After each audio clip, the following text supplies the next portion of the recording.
Oke, baik, kita akan memasuki acara selanjutnya, yaitu sebelum kita berangkat ke gereja, marilah kita berdoa untuk keberangkatan. Maka dari itu kami persilahkan kepada Bapak Dr. Andes Petrus Mite. Kami persilahkan dengan untuk memimpin kita. Izinkanlah saya untuk berdoa secara Katolik demi nama Bapa dan Putra dan Roh Kudus. Amin.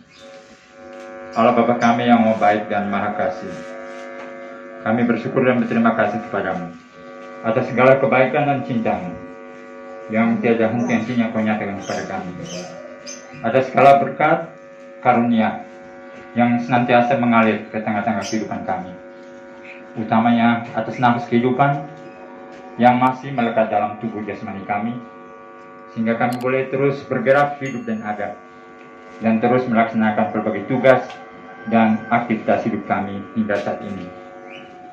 Terima kasih Bapa karena Engkau telah menyertai, menuntun dan menyertai perjalanan hidup kami.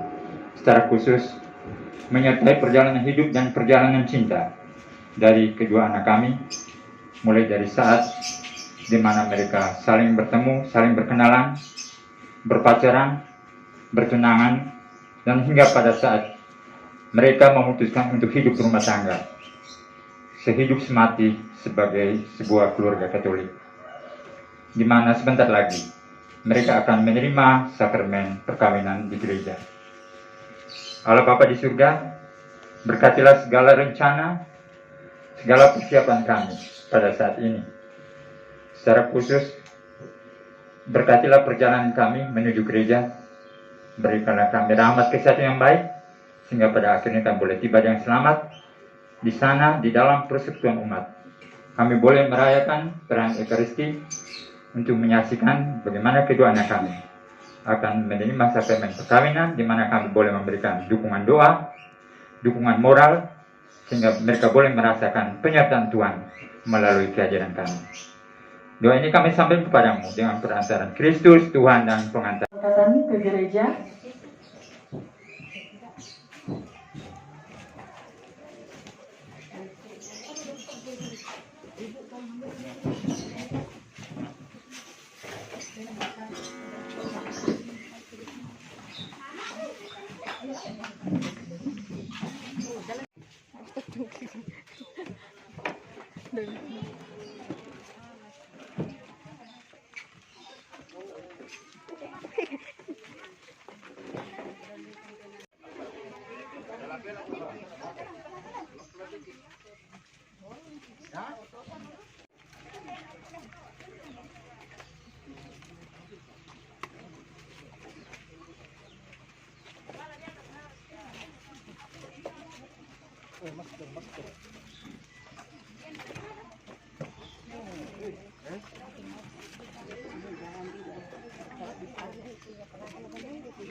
Sisir.